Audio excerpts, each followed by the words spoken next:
Hello વિદ્યાર્થી મિત્રો, અગાઉ આપણે ધોરણ 6 સ્વાધ્યાય 3.4 જોયું હતું. હવે સ્વાધ્યાય 3.5 જોઈએ. અહીં નીચે કેટલાક વિધાનો આપ્યા છે, તમારે સાચા છે કે ખોટા તે કહેવાનું છે. બરાબર. તો પહેલું વિધાન જોઈએ કે જો કોઈ સંખ્યા એથી વિભાજ્ય હોય તો તે 9થી વિભાજ્ય હોય. તો વિધાન ખોટું છે, આપણું સાચું નથી. માની લો 15 જે છે એ 3થી વિભાજ્ય છે, તો 9થી વિભાજ્ય થશે? 9થી વિભાજ્ય થશે નહીં, એ 9 વડે ભાગી શકાશે નહીં. બરાબર. પછી જોઈએ બી, 9થી વિભાજ્ય છે, 3થી વિભાજ્ય થશે? હા, 9થી જે વિભાજ્ય હશે એ બધી જ સંખ્યા આપણી જે છે એ 3 વડે વિભાજ્ય થશે. ખ્યાલ આવે કે 9નો અવયવ કયો છે? 3. 3 તરી 9 થાય. બરાબર. એટલે કે 9નો અવયવ 3 કહેવાય. એટલે કે 9 વડે વિભાજ્ય બધી એના અવયવ વડે વિભાજ્ય કહેવાય. આ યાદ રાખવાનું આપણે.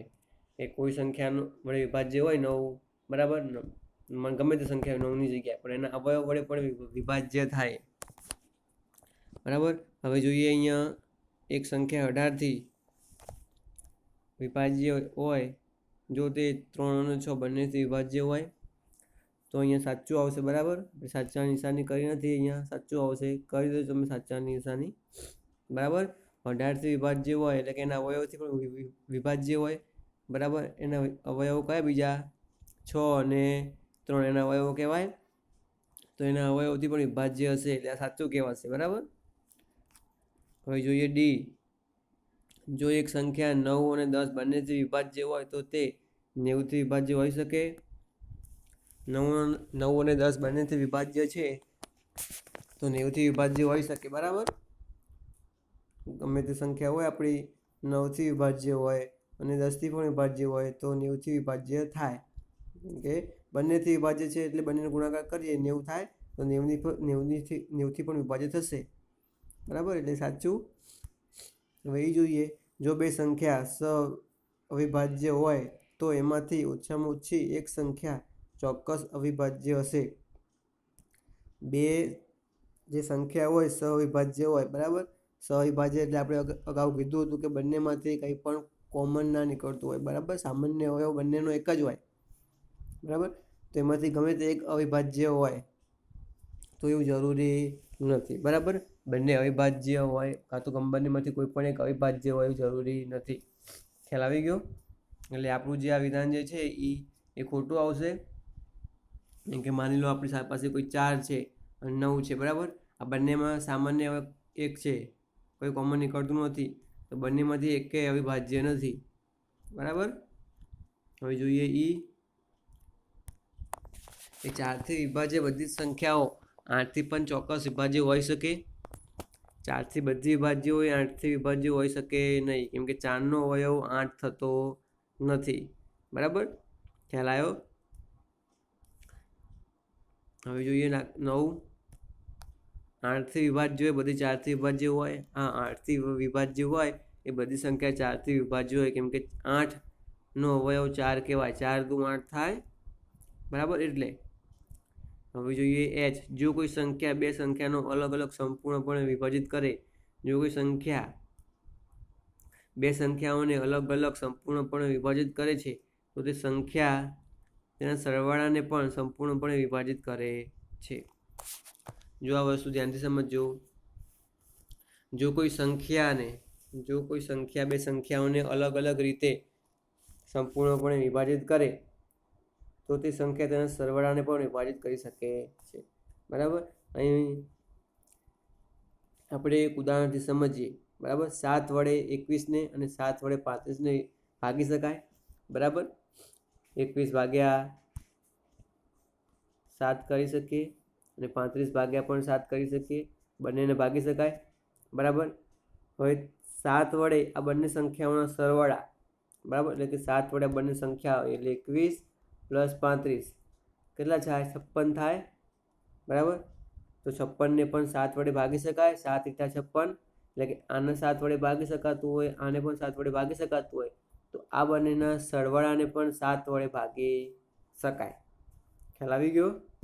અહીંયા એ જ કહે છે કે કોઈ સંખ્યા બે સંખ્યાઓને અલગ અલગ રીતે વિભાજિત કરે તો તે સંખ્યા એમના સરવાળાને પણ સંપૂર્ણપણે વિભાજિત કરી શકે છે, બરાબર.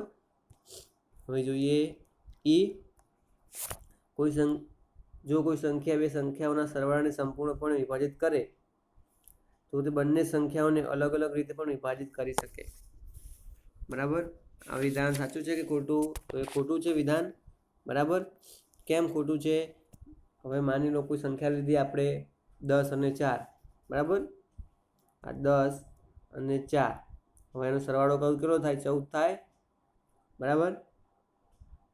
તો 14 ને 7 વડે ભાગી શકાય છે, પણ 10 ને 7 વડે, 4 ને 7 વડે ભાગી શકાય ના, બરાબર. એટલે અહીં કીધું છે કે જો કોઈ સંખ્યા બે સંખ્યાના સરવાળાને સંપૂર્ણપણે ભાગી શકે, એટલે કે બે સંખ્યાનો સરવાળો 14 છે, એને કોઈ સંખ્યા વડે આપણે ભાગી શકીએ તો તે બંને અલગ અલગ સંખ્યા હોય, એટલે કે 10 અને 4 અલગ અલગ સંખ્યા લીધી હોય આપણે, તો તેને પણ 7 વડે ભાગી શકાય, બરાબર. તો ના, નથી ભાગી શકાતી, બરાબર. એટલે આ વિધાન સાચું નથી, ખોટું છે.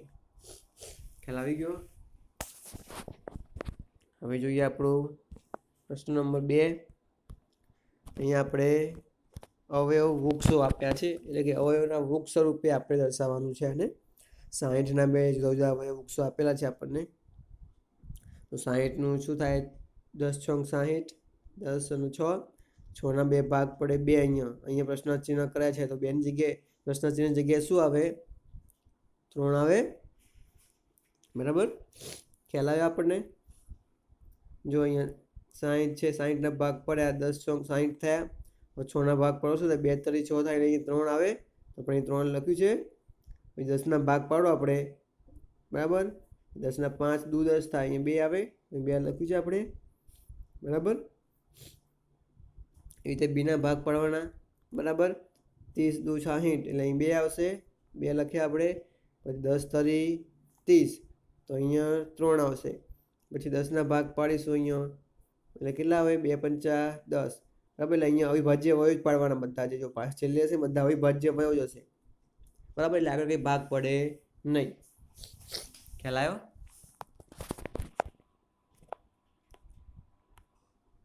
પ્રશ્ન નંબર 3 જોઈશું હવે આપણે, બરાબર. કે વિભાજ્ય સંખ્યાના અવિભાજ્ય અવયવો પાડવામાં કયા અવયવોનો સમાવેશ થતો નથી? એટલે કે કોઈ વિભાજ્ય સંખ્યા હોય એને અવિભાજ્ય અવયવ પાડીએ આપણે, બરાબર. તો કયા અવયવનો સમાવેશ ના થાય? તો એકનો સમાવેશ નહીં થતો, અને એક સંખ્યા પોતે, બરાબર. અહીંયા ઉપર આપણે અવિભાજ્ય અવયવ પાડ્યા બધા, જો આ બધા અવિભાજ્ય અવયવ છે, તો એક ક્યારેય ના આવે, સંખ્યા પોતે ના આવે, બરાબર. હવે જોઈએ પ્રશ્ન નંબર 4. 4 અંકની સૌથી મોટી સંખ્યા લખો અને તેને અવિભાજ્ય અવયવોની રીતે રજૂ કરો. 4 અંકની સૌથી મોટી સંખ્યા કઈ એ આપણને ખ્યાલ છે, બરાબર. 9999. હવે એના અવિભાજ્ય અવયવની રીતે આવી રીતે ભાગ પાડવાના, અવિભાજ્ય અવયવની રીતે આવી રીતે ભાગ પાડવાના, બરાબર. એટલે કે 9999. પહેલાં આપણે 2થી શરૂઆત કરવાની, 2 વડે ભાગ ચાલતો તો 2 વડે ચલાવવાનો, પછી આગળ 3 વડે, 4 વડે, એવી રીતે, બરાબર. જો કે 4 વડે નહીં આવે, બધી અવિભાજ્ય સંખ્યાઓ છે, 2, 3, 5, 7 બધા અહીંયા અવિભાજ્ય અવયવ જ આવશે, બરાબર. એટલે અવિભાજ્ય અવયવની રીતે આપણે ભાગ પાડીએ તો અહીં પહેલાં 2 વડે ભાગ ચાલશે નહીં, બરાબર. પાછળ એકમનો અંક જોઈ લેવાનો, એ પરથી આપણને ખ્યાલ આવી જાય. હવે 3 વડે ભાગ ચાલશે, 3 × 3 = 9, 3 × 3 = 9, 3 × 3 = 9, બરાબર. એટલે કે 3333 આવ્યા. હવે ભાગ ચલાવીએ આપણે 3 વડે, 3 × 1 = 3, 3 × 1 = 3, 3 × 1 = 3 અને 3 × 1 = 3, બરાબર. હવે આટલું આવ્યું, બરાબર. હવે પાછું અહીંયા 1111 છે, કઈ સંખ્યા વડે ભાગ ચલાવું? 11 વડે ભાગ ચલાવું, બરાબર. તો શું આવે? 11 × 1 = 11, બરાબર. પછી 1 નીચે ઉતારીએ, ભાગના ચાલે એનો 0, એટલે 11 × 1 = 11 ફરતી, બરાબર. જો આવું થાય, બરાબર. 11 જે છે આપણી પાસે 1111,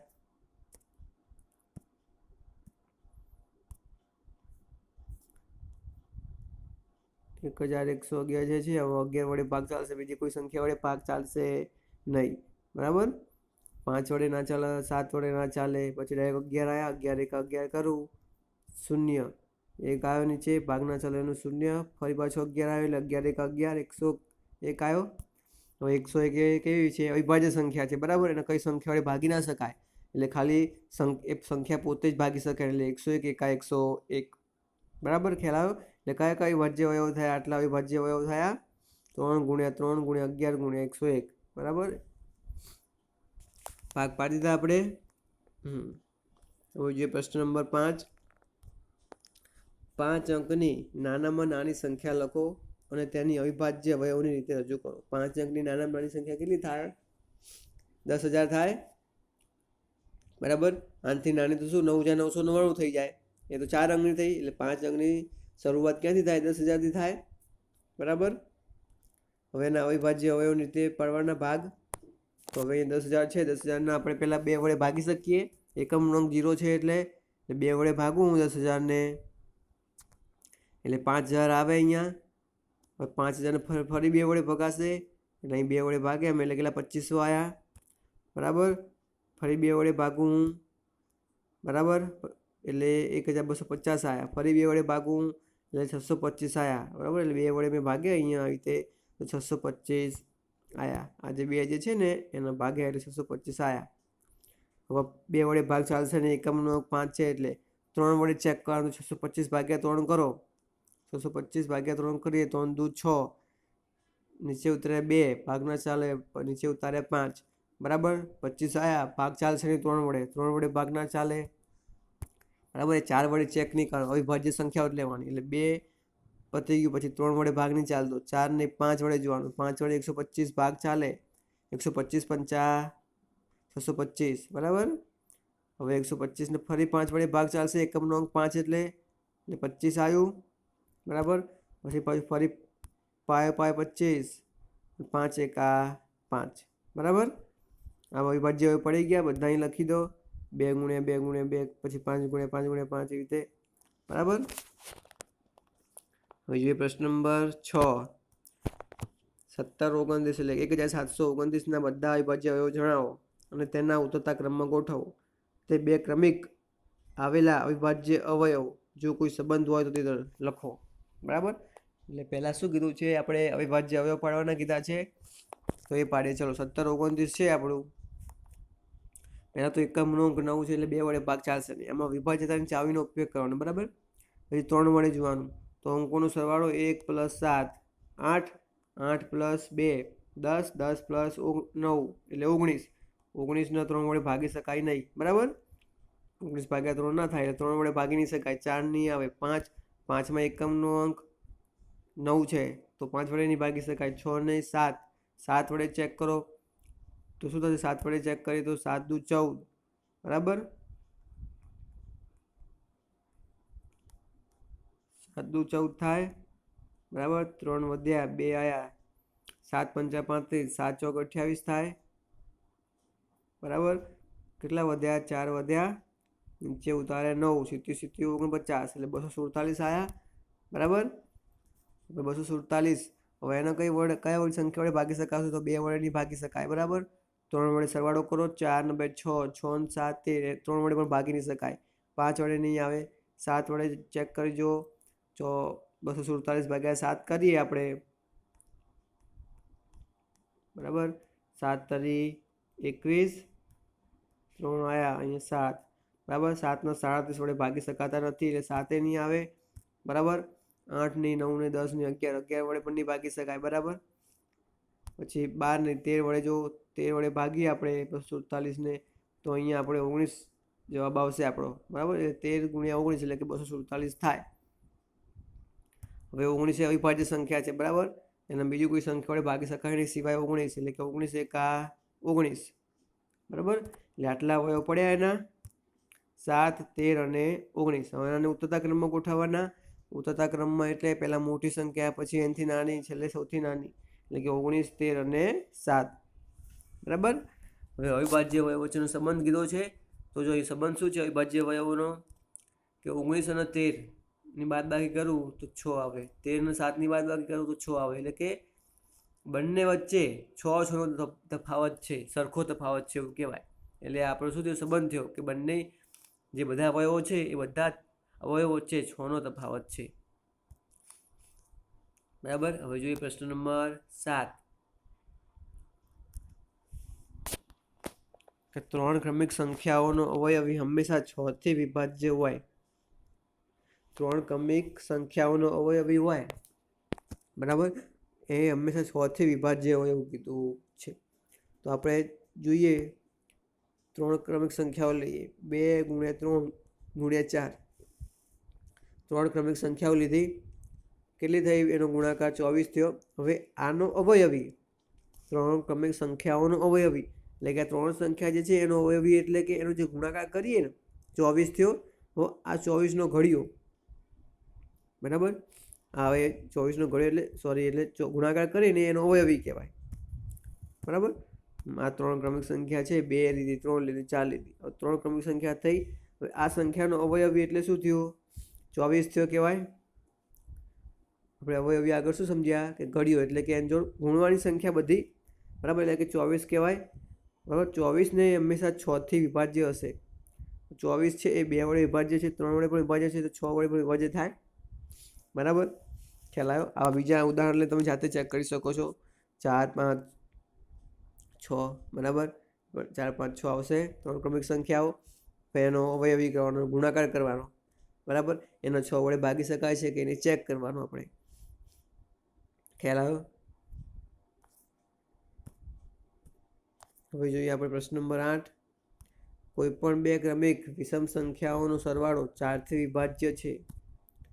કોઈ પણ 2 ક્રમિક વિષમ સંખ્યાઓનો સરવાળો 4 થી વિભાજ્ય છે, બરાબર, એવું આપણે કીધું છે. તો અહીં કેટલાક ઉદાહરણ લીધા. વિષમ સંખ્યાઓ એટલે શું? એકી સંખ્યા.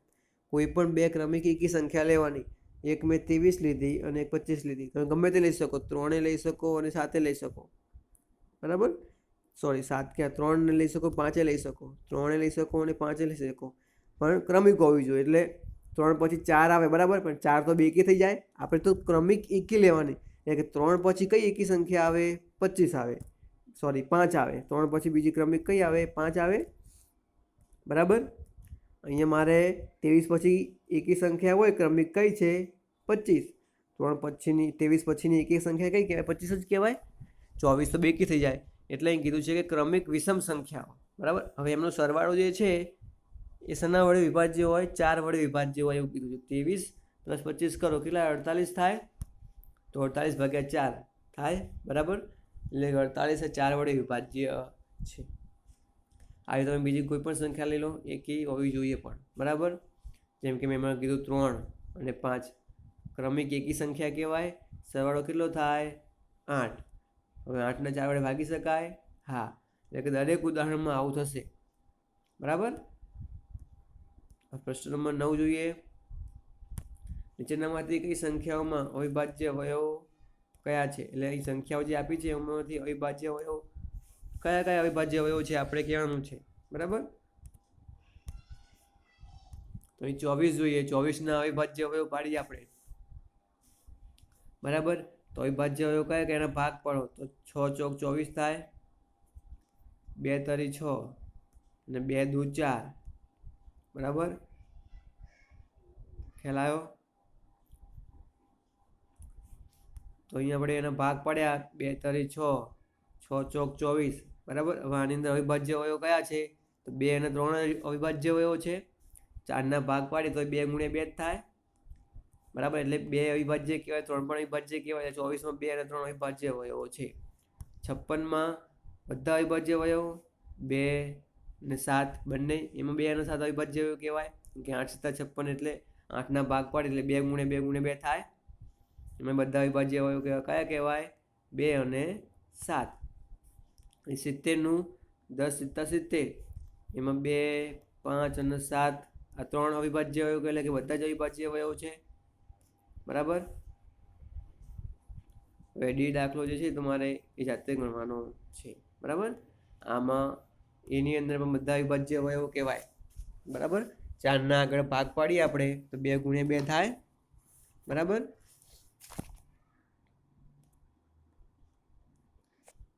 ખ્યાલ આવ્યો તમને અહીંયા? બરાબર, 4ના ભાગ પાડીએ તો 2 × 2 થાય. બરાબર, 4ના ભાગ ના પાડીએ તો એ અવિભાજ્ય અવયવ કહેવાય નહીં. ખ્યાલ આવ્યો? એકલા 4 કીધા હોય અહીંયા તો 4 અવિભાજ્ય અવયવ કહેવાય નહીં.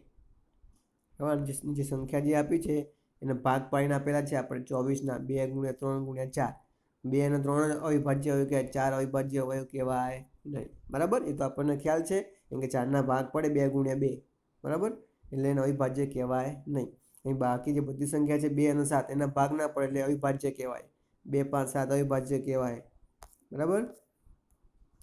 અહીંયા 54નું જે છે આપણે 54ની અંદર ભાગ પાડીને આપ્યા નથી આપણને, બરાબર. આપણે જાતે ભાગ પાડીને કરી શકીએ ગમે તે રીતે.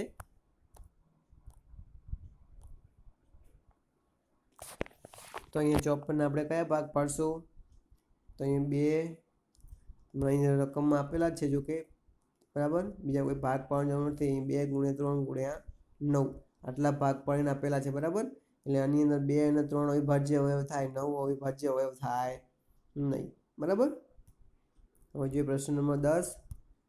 25,110 એ 45થી વિભાજ્ય છે કે નહીં નક્કી કરો. 25,110 જે છે આ સંખ્યા આપેલી છે કોઈ, એ 45થી વિભાજ્ય છે એવું કીધું છે, નક્કી કરવાનું. તો 45 જે એના ભાગ પડે પહેલાં 5 અને 9, બરાબર. એટલે 5 અને 9 સહવિભાજ્ય અવયવ કહેવાય. કેમ? કે બંનેમાં કંઈ કોમન નથી એટલે કે એને સહવિભાજ્ય અવયવ કહેવાય. હવે આપણે ચેક કરીએ કે 25,110 છે જે એ 5 અને 9 વડે વિભાજ્ય છે. જો 5 અને 9 વડે વિભાજ્ય હોય તો 45 વડે વિભાજ્ય કહેવાય, બરાબર. આ વસ્તુ આપણે આગળ સમજાવી દીધી. તો 25,110નો એકમનો અંક 0 છે માટે 25,110 5 વડે વિભાજ્ય થાય એટલે 5 વડે વિભાજ્ય થઈ ગયો. 9 વડે જોઈએ તો 9 વડે એને વિભાજિત અને ચાવીમાં શું આવે? અંકોનો સરવાળો. તો 25,110માં 2 + 5 + 1 + 1 + 0 એટલે કે 5 ને 2 7 8 9 સરવાળો 9 આવ્યો. 9 ને 9 વડે ભાગી શકાય. હા, તો 25,110 એ 9 વડે વિભાજ્ય છે, 5 વડે પણ વિભાજ્ય છે, માટે 25,110 એ 45 વડે પણ વિભાજ્ય થાય. ખ્યાલ આવી ગયો? હવે આમાં સહવિભાજ્ય અવયવ હતા એટલે જ આવું થયું, બરાબર.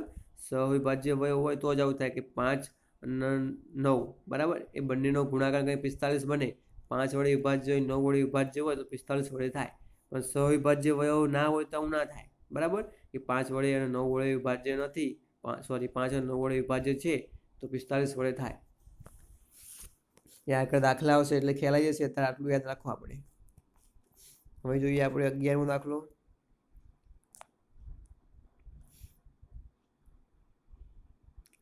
કે સંખ્યા 18, કોઈ સંખ્યા 18 આપી છે આપણને.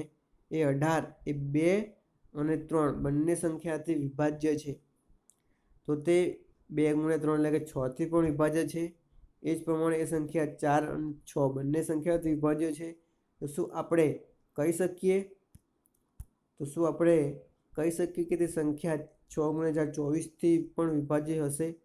જો નહીં હોય તો તમારા જવાબને ચકાસવા માટે એક ઉદાહરણ આપો. એટલે આમાં પહેલાં કોઈ સંખ્યા 18 આપી દીધી, બરાબર. હવે 18 જે છે 2 અને 3થી પણ વિભાજ્ય થઈ ગઈ. 18 2 અને 3થી વિભાજ્ય કહેવાય. તો એ બંનેના ગુણાકારથી વિભાજ્ય થાય 6થી, બરાબર. હવે એ જ પ્રમાણે 6 અને 4થી વિભાજ્ય છે, બરાબર. તો બંનેના ગુણાકાર 24થી વિભાજ્ય થશે એવું આપણે જોવાનું છે. તો હવે આપણે જોઈએ કે 6 અને 4 એ સહવિભાજ્ય સંખ્યા નથી, બરાબર.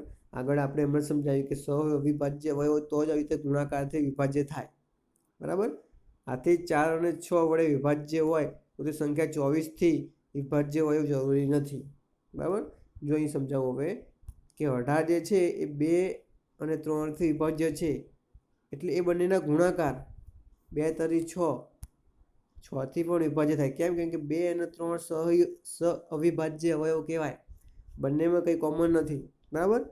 હવે 18 જે છે એ 4થી પણ વિભાજ્ય છે અને 6થી પણ વિભાજ્ય છે, પણ બંનેના ગુણાકારથી વિભાજ્ય નથી એટલે કે 24થી. કેમ? કે 4 અને 6 એ અવિભાજ્ય અવયવ નથી, બંનેમાં કોમન શું છે? 2 કોમન નીકળે. 4માંય 2 આવે અને 6માંય 2 આવે એટલે કે બંનેમાં કોમન કંઈક નીકળે છે, 2 નીકળે છે એટલે કે અવિભાજ્ય અવયવ કહેવાય નહીં, બરાબર. એટલે કે 24થી વિભાજ્ય નથી, બરાબર. અહીં કીધું આપણે, બરાબર. એ ઉદાહરણ આપણે પણ આપ્યું છે એક કે 36 અને 60 એ 4 અને 6 વડે વિભાજ્ય છે એટલે કે 36/4 60/4 કરો, 36/6 કરો, 60/6 કરો. એટલે કે 4 અને 6થી વિભાજ્ય છે 36 અને 60, પણ 24થી વિભાજ્ય હશે એટલે 36 ભાગ્યા 24 થાય, બરાબર. 60 ભાગ્યા 24 થાય ના. 4 અને 6 વડે તો વિભાજ્ય છે પણ બંનેના ગુણાકારથી વિભાજ્ય નથી, બરાબર. ઉદાહરણ દ્વારા ખ્યાલ આવી ગયો. હવે જોઈએ પ્રશ્ન નંબર 12. જો હું 4 જુદા જુદા અવિભાજ્ય અવયવવાળી સૌથી નાની સંખ્યા છું, જો હું 4 જુદા જુદા અવયવવાળી જુદા અવિભાજ્ય અવયવવાળી સૌથી નાની સંખ્યા છું, એટલે કે 4 જુદા જુદા અવિભાજ્ય અવયવો છે, બરાબર. કેવા અવયવો? અવિભાજ્ય અવયવો. શું તમે મને ઓળખી શકો? એટલે કે 4 જુદા જુદા અવયવવાળી અવિભાજ્ય અવયવવાળી સૌથી નાની સંખ્યા. કેવી? સૌથી નાની સંખ્યા આપણે શોધવાની. તો સૌથી નાની 4 અવિભાજ્ય સંખ્યા કઈ? તો કે 2, 3 અને 5. એનો ગુણાકાર કરો, 210 સંખ્યા મળી. તો તે આપણે માંગેલ સંખ્યા કઈ છે? 210. ખ્યાલ આવ્યો? આમાં શું કીધું? સૌથી નાની સંખ્યા શોધવાની. કેવી? તો કે 4 અવિભાજ્ય અવયવ હોય એવી સૌથી નાની સંખ્યા, બરાબર. તો સૌથી નાની સંખ્યા શોધવા માટે પેલા સૌથી નાના અવિભાજ્ય અવયવ જોઈએ, તો આપણે શોધી દીધા. એનો ગુણાકાર કરો, સૌથી નાની સંખ્યા જ મળે, કેમ કે સૌથી નાના અવિભાજ્ય અવયવ છે એટલે કે સૌથી નાની સંખ્યા મળે. 210 મળી ગયા. ખ્યાલ આવી ગયો?